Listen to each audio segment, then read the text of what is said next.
What happened to me? Last thing I remember was watching a movie so bad, so boring, so unincredible, I passed out in anger.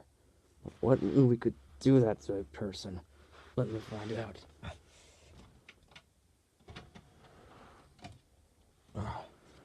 Incredible Hulk? This movie? Well, on Incredible Hulk, it's time to get smashed.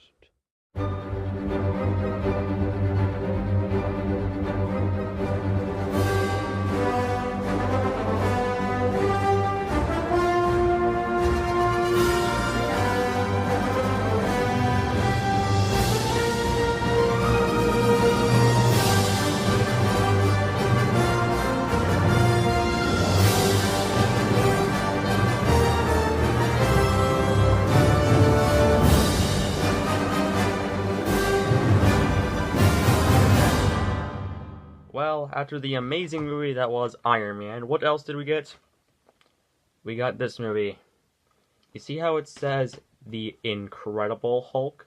What it sort of said was the lame Hulk. I know, not very good comeback, but still, this movie is just not very good. And this is the worst movie in the MCU, bar none. I mean, I love the MCU, and I may think that movies like Iron Man 3 and Thor: Dark World are average, but man, is this movie terrible. Well, now, I actually get my quick thoughts on the Ang Lee movie. It was also bad. Bad. Seriously, the CGI was laughable. The acting was so bad. Tommy was so levels of bad, especially from Norty North. Who's like, seriously, did he think he was playing a baby? Cause that acting was terrible. I mean, he does have some cool scenes, like the moment where like Hulk is like flinging around tanks, and that moment where he's going through the lightning. But other than that, it's just terrible. How does this movie fare up? Well, let's go over the plot. Now, the movie does actually have a good opening scene, where we get a clever moment of how they show Bruce Banner's transformation into the Hulk. I'll fully admit, this movie acts sort of like a sequel and a reboot at the same time, since it gives you a full demonstration of what happened, since we already know what happened to Bruce Banner, so we don't need to see it again. So I thought that was rather clever. But the rest of the movie still ain't that good. So apparently Bruce Banner is now hiding out in the Amazons, and Thunderbolt Ross is trying to bring him in with this guy. I forgot his name. Well, the Abomination. That's the only reason I remember his name, because he's the Abomination.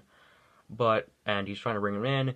But Betty, Thunderbolt Ross's daughter, has a crush on Bruce, and yeah, and they have a big old CGI battle between Hulk versus Abomination, and yeah, that's really what happens. This movie is just boring.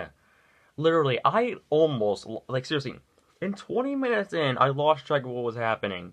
Seriously, the movie just, all over the place. It's going, this planet. Like, I may love, Rogue One, a Star Wars story, but one problem with that movie is how in the beginning, it's basically, they can't go 5 seconds without jumping to another planet. I may love Rogue One, but I'll admit the problem with that movie is, how they jump around from planet to planet way too fast. The acting, okay, let's talk about the actor for Betty. She is just so bad in this movie. Seriously, there's a moment where she's supposed to get angry at this cab driver, and as someone who has anger issues myself, I could just get up and do this. I'm sorry, but this is just too funny to laugh at. What was Tommy Wiseau her acting coach? Wait, no, Tommy Wiseau wasn't her acting coach. Garnet from Steven Universe's voice actor was taught by Tommy Wiseau in the most bad way possible. Well, let's talk about Edward Norton as Bruce Banner. Okay, I'm gonna say this right now. Compared to compared to Mark Ruffalo, he's okay-ish. I think he's decent in some scenes, and in some scenes he's really bad. I think he does a good job as a scientist, but as an angry person, he just doesn't come off that way.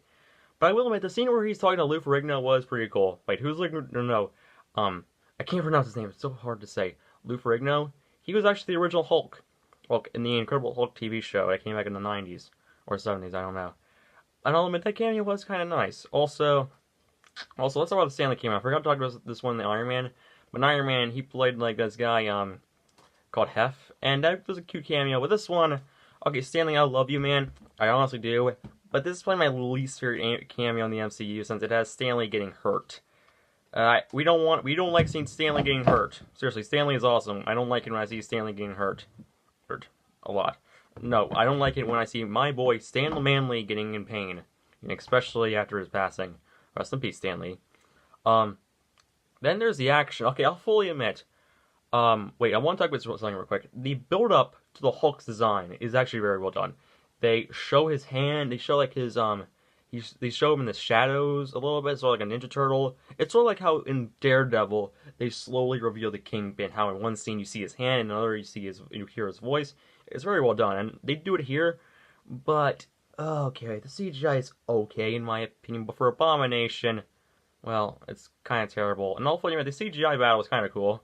Though, to be fair, because of this battle, Thunderbolt Ross became Secretary of State. Yes, a man that had a giant person destroy Harlem got promoted to the Secretary of State. Wait, who thought that was a good idea? I mean, I was going to talk about this later in my Civil War review, but still, that was just not very good, not good planning. This movie is easily the most disposable movie in the Marvel Cinematic Universe. You can watch this movie, and almost nothing would change, really. This is just bad all around. So, final rating, 3 out of 10. This movie was just a massive disappointment after Iron Man 1. But hey, who knows? The next movie we have is also another Iron Man movie. So, who knows? Maybe this one will be good, right? Right? We'll see you all later for Iron Man 2 review. Bye.